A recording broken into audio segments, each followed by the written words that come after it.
Refreshing strawberry and pineapple mint smoothie recipe. Yield 2 servings. Prep time 5 minutes. Total time 5 minutes.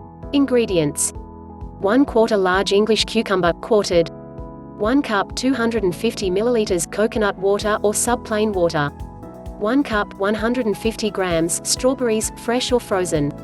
1 cup 225 grams pineapple chunks, fresh or frozen.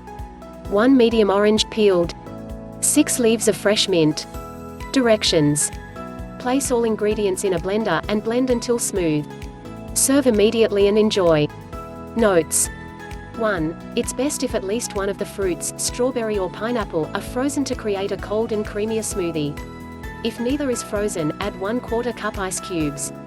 2. Variations: add any other fruits you desire, such as frozen raspberries and berries or mangoes. Did you try this recipe? Let me know how it went.